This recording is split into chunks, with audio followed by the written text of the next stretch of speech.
সাল 1965 সেপ্টেম্বর মাস। পাকিস্তান ও ভারত যুদ্ধ ছিল তিনটি বিবাদমান ঘটনার পরিণতি। এপ্রিল পরীক্ষামূলক যুদ্ধ, আগস্ট পাকিস্তানিদের কাশ্মীরে অনুপ্রবেশ, সেপ্টেম্বর আন্তর্জাতিক সীমানা রেখা লঙ্ঘন।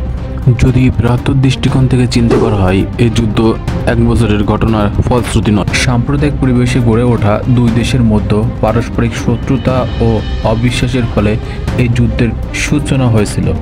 1948 সাল কাশ্মীর যুদ্ধ শুরু হয়। তখন জম্মু ও কাশ্মীর ভারত নিয়ন্ত্রণ করবে বলে আখ্যায়িত করে, কিন্তু এই সমস্যাটি যখন জাতিসংঘ পর্যন্ত পৌঁছায়, জাতিসংঘ চেষ্টা করে সমস্যাটি সমাধান করার, কিন্তু পরিশেষে ব্যর্থ হয়। পরবর্তীতে যখন 1962 সালে চীন ভারত দ্বন্দ্ব শুরু হয়, তখন ভারত মার্কিন সরকারের কাছে এ নিয়ে আলোচনা করে। By the way, Ayub Khan ছিলেন একজন সামরিক শাসক।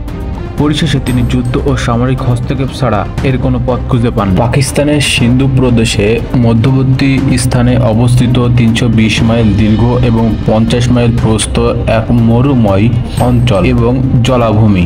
দেশ বিভাগের সময় এবং রান অঞ্চলের কর্তৃত্ব নিয়ে বাউন্ডারিশনের ব্যর্থতার কারণে 3500 বর্গমাইল এলাকা নিয়ে দুইটি দেশের মধ্যে বিরোধ দেখা যায়। বিষয়টা অনেকটা বক্সিংয়ের লড়াইয়ের মতো, কেউ কাউকে ছাড়তে নারাজ নয়।